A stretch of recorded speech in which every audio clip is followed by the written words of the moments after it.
Coucou tout le monde! Bienvenue sur la chaîne Passion Tête et Corps. J'espère que vous êtes plus en forme que moi aujourd'hui, car je suis un peu fatigué.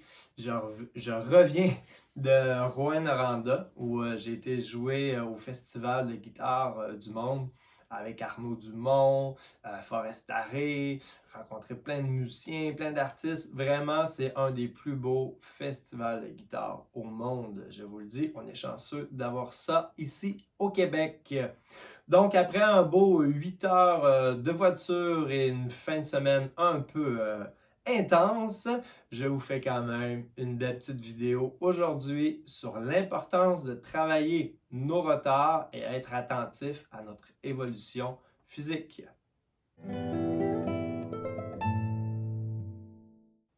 Alors, c'est parti! Rentrons tout de suite dans le vif du sujet. C'est rare que je fais ça, mais j'ai décidé de me prendre comme exemple pour vous expliquer un peu c'est quoi les retards. Vous voyez tout de suite ici sur une belle photo que j'ai prise. C'est rare que je me prends en photo, j'haïs ça, c'est vraiment pas dans ma personnalité, mais pour vous expliquer le retard, il n'y a rien de mieux ici. On voit tout sur la photo. Alors, lorsqu'on me regarde, qu'est-ce qu'on voit tout de suite en premier lieu? Qu'est-ce qui flash? Qu'est-ce qui sort de l'image? C'est bien sûr mes bras, le triceps. Pour ceux qui me suivent depuis un certain temps sur ma chaîne YouTube, j'en parle souvent. Moi, génétiquement parlant, j'ai vraiment ma force, si on veut, c'est vraiment au niveau de mes bras, biceps, triceps, qui prennent du volume rapidement et deux, ils sont extrêmement forts. Vous voyez ici sur la photo, on voit tout de suite le gros triceps. Je rappelle que le triceps, pour ceux qui veulent prendre des bras, c'est un muscle important à travailler parce que si vous voulez avoir un volume au niveau de votre bras, le triceps prend le 2/3 en volume de votre bras. Ce n'est pas le biceps. Le biceps est beaucoup plus petit que le triceps. Alors, si on revient sur la photo, on voit que le triceps est très présent, très fort. Le biceps aussi quand même un petit peu. Et ensuite, oui, on voit un peu le deltoïde antérieur, un peu le devant d'épaule, mais qu'est-ce qui pique un peu plus le regard? C'est vraiment le creux du derrière-épaule. Alors, moi, personnellement, j'ai un retard arrière-épaule. Sur la photo, là, on le voit un petit peu moins bien, mais aussi au dépec. Et je vous le dis tout de suite, 80% des gens vont avoir un retard sur ces deux muscles-là, arrière-épaule et haut des pecs, car c'est des régions qui sont extrêmement difficiles à cibler et ça prend plusieurs années de travail pour vraiment bien travailler ces muscles. Je tiens à souligner que la photo elle a été prise quand même récemment et ça fait quand même 2 ans environ que j'ai commencé à m'attarder un petit peu plus à ce problème-là au niveau de mon retard derrière-épaule. Donc à 2 ans, juste pour que vous sachiez qu'avant, mon retard était encore plus important. On voyait encore plus le creux derrière-épaule qui était moins développé que le devant. Et en 2 ans, j'ai quand même réussi à régler un peu ce problème, mais il m'en reste encore à faire. Étant musicien, en plus, il faut savoir que le derrière-épaule, son travail, c'est de tout simplement tirer les épaules vers l'arrière. Vous savez, aujourd'hui, on travaille beaucoup à l'ordinateur. En plus, si vous pratiquez un instrument de musique au quotidien, on a toujours un petit peu en supination, les épaules un peu arrondies. Il faut faire attention à notre posture. Et c'est pour ça que travailler le haut du dos, derrière l'épaule, c'est super important pour perdurer dans le temps, rester en santé et avoir une bonne posture. Bon, on continue. Étape 1, je me suis écrit des petites notes ici. Planification du programme. La première étape lorsque vous avez un retard, peu importe quel qu'il soit, c'est bien sûr de voir quel programme vous voulez utiliser sur votre semaine. On entend beaucoup parler du PPL ces temps-ci, Push, Pull, Legs.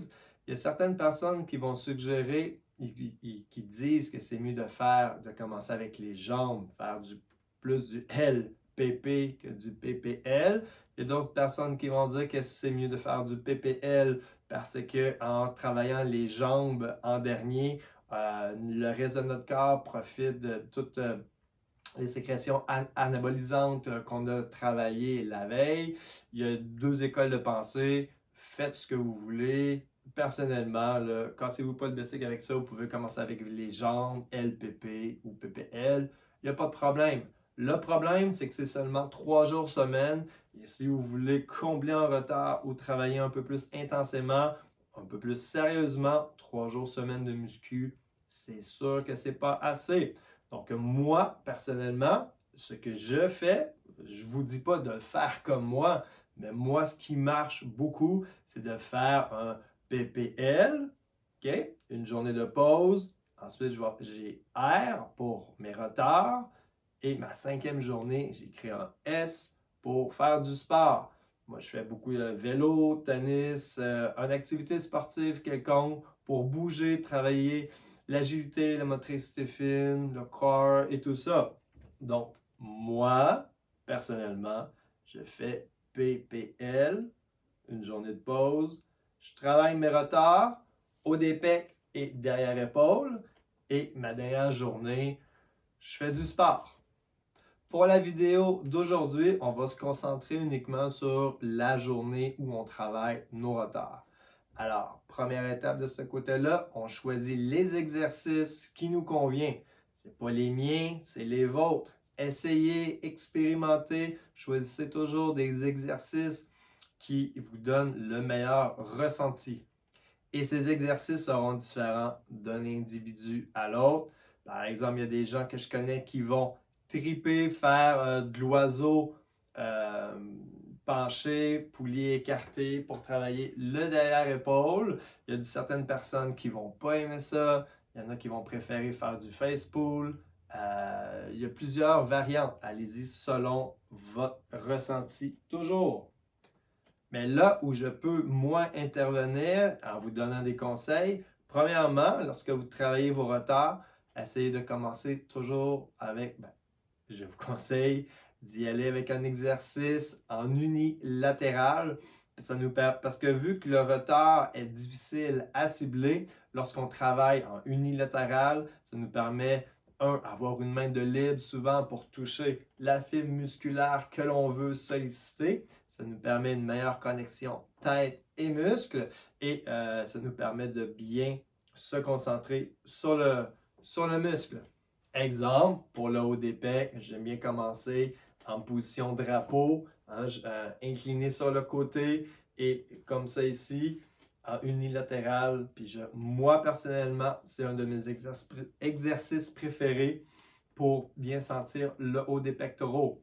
Et vu que dans mon cas, j'ai une très grande force au niveau des triceps, lorsque je choisis mes exercices pour travailler mes retards, j'essaie de choisir des exercices qui ne font pas, qui font participer, si on veut, le moins possible mes bras. Donc, tout ce qui est élévation comme ça, le triceps ne travaille pas, je peux vraiment focuser sur le haut des pecs. Donc, premier conseil, premier exercice, unilatéral, focus, tête, connexion avec le muscle.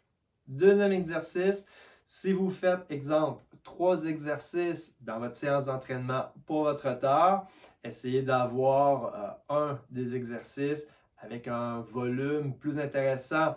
Essayez de viser 60 répétitions, c'est l'idéal.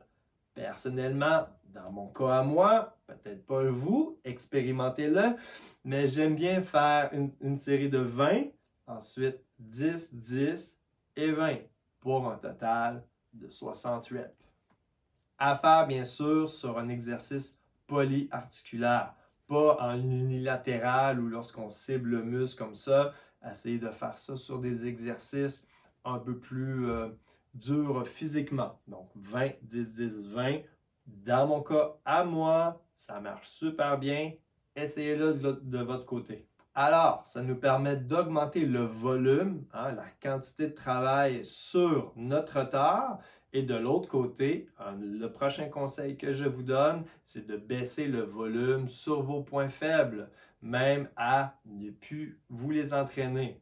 Exemple, moi, ça paraît pas là, sur la photo, là, mais je ne m'entraîne pas les bras depuis 1 an et demi, presque 2 ans, presque, que je ne m'entraîne pas les bras ou très très peu. Oui, une fois de temps en temps, je vais les faire, mais à faible volume. Je vais faire maximum 2 exercices dans ma semaine pour les biceps, un exercice pour les triceps, mais pas à tous mes programmes d'entraînement. Donc, on augmente le volume de nos roteurs et on baisse la quantité de travail, le volume de nos points forts. Autre petit conseil, j'ai écrit ici, faire attention à vos objectifs de super-héros lorsque vous commencez. Qu'est-ce que je veux dire par là? C'est lorsqu'on commence à s'entraîner ou peu importe, on a tout, OK, un objectif. Ah, moi, je veux des gros bras. Ah, moi, je veux des gros trapèzes, tout ça. Fait que là, on se met à s'entraîner ces parties du corps-là 2 fois par semaine. Il y en a qui vont faire ça même 3 fois par semaine. Et le problème à long terme, c'est que ça va créer un déséquilibre, bon, au niveau physique, hein? C'est pas très esthétique, mais le plus gros problème, c'est que si on développe des muscles trop forts, là, ils vont prendre le dessus sur les autres. Et là, ça va devenir extrêmement difficile de combler ce retard-là, puis de corriger, exemple, notre posture ou aller travailler nos autres muscles. Je vous rappelle que le corps humain, il est très intelligent. Lui, tout ce qu'il veut, c'est de déplacer une charge d'un point A à un point B et il va toujours se servir du muscle le plus fort pour faire la job. OK? Donc, si vous avez un muscle plus dominant qu'un autre, c'est lui, instinctivement, qui va être sollicité.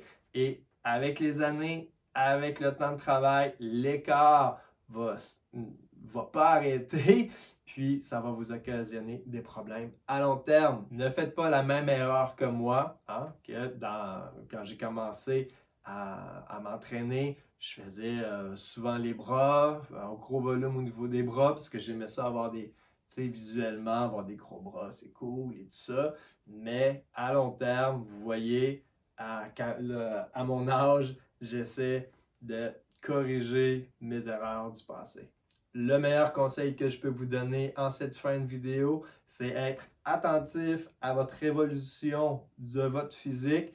Analysez-vous, regardez les muscles qui pop, si on veut, qui deviennent super forts par rapport aux autres. Si c'est le cas, malheureusement, on est tenté à les exploiter encore plus, mais c'est le contraire qu'il faut faire. À sortir de votre zone de confort, travailler plus les muscles en difficulté, qui prennent moins de volume, et ne soyez pas tenté d'aller vers la facilité et travailler seulement les muscles que vous avez beaucoup de résultats. Pour les exercices, selon votre retard, je ne vous en parle pas dans cette vidéo-ci. Faites vos recherches, expérimentez. Hein, vous avez plein d'informations sur les réseaux sociaux maintenant. Il y a des millions de YouTubeurs qui font des exercices. Expérimentez de votre côté et méfiez-vous des personnes qui vous disent faites ci, faites ça, le meilleur exercice pour le derrière-épaule.